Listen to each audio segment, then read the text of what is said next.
తెలంగాణ రాష్ట్ర ప్రభుత్వం ప్రతిష్టాత్మకంగా జరిపిన కుల సర్వే అనేకమైనటువంటి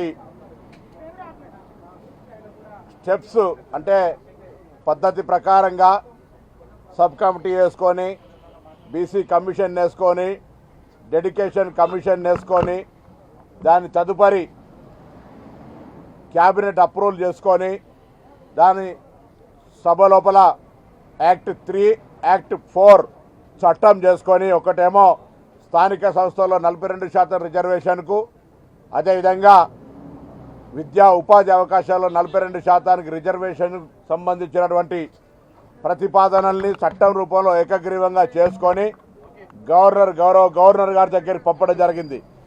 గౌరవ గవర్నర్ గారు కూడా 8వ తేదీ నాడు న్యాయ సలహా తీసుకొని దాన్ని ఆమోదింపజేసినారు. వారికి ప్రత్యేకించి తెలంగాణ యావత్ బీసీ వర్గాల పక్షాన ధన్యవాదాలు తెలియజేస్తూ ఉన్నాం.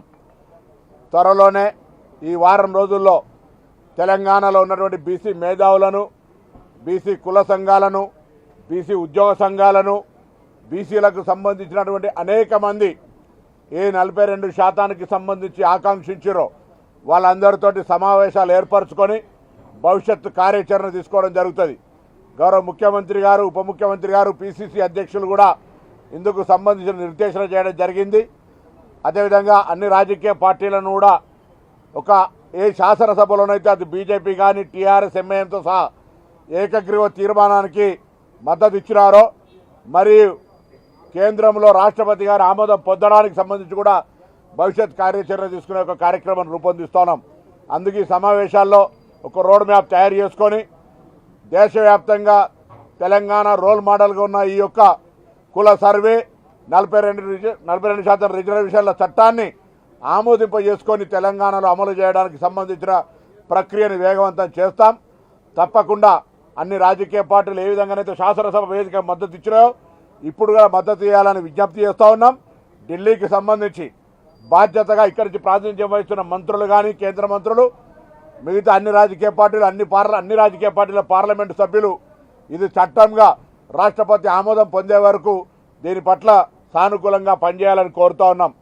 ఇటీవల కాలంలో సుప్రీంకోర్టు తీర్పు కూడా మాకు సానుకూలంగా ఒక సంతృప్తినిచ్చే విధంగా ఉంది. 2 నెలల్లో డిస్పోజ్ చేయాలనే మాట చెప్పినారు.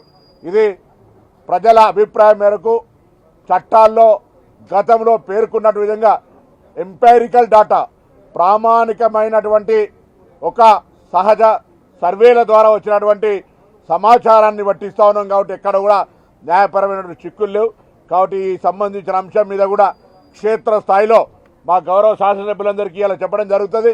క్షేత్రస్థాయిలో ఒకవైపు కేటగిరీషన్ సబ్ కమిటీ మెంబర్గా కేటగిరీషన్ 30 ఏళ్ల నుంచి రావణ కాష్టగా మారుతూ ఉంటే తెలంగాణ దేశంలో తొలి రాష్ట్రంగా చట్టాన్ని చేసి నిన్నటి నుంచి దాన్ని అమలు చేసే విధంగా భవిష్యత్తులో వచ్చే నోటిఫికేషన్ అన్నీ కూడా ఆ చట్టం ప్రకారంగా కేటగిరీషన్ తోటి ఉద్యోగాల నియామకాలు జరుపుతాయనేటువంటి ఒక పెద్ద విప్లవాత్మక నిర్ణయం అమలు జరిగింది.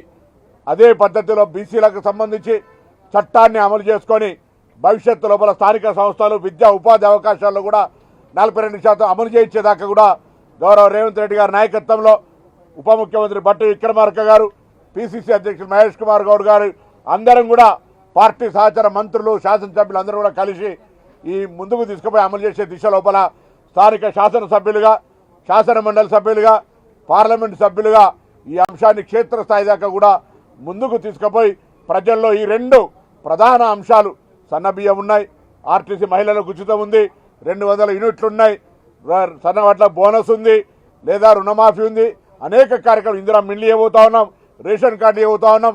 చరిత్రలో ఎన్నడూ జరగని కార్యక్రమాలు జరుగుతున్న అంశాన్ని క్షేత్రస్థాయిలో తీసుకుపోయే విధంగా శాసనసభ్యులందరూ కూడా ఈ యొక్క రాబోయే కాలంలో ఎండాకాలం ప్రతి ఒక్కరు నియోజకవర్గాల్లోనే నీటి సమస్యలు రాకుండా ప్రజలకు అందుబాటులో ఉంటూనే మిగతా ఈ అభివృద్ధి కార్యక్రమాలను ప్రజలకు నేరుగా చేరే విధంగా చూడాలనేటువంటి మాట కూడా ఈ సందర్భంగా కోరుతా ఉన్నాం.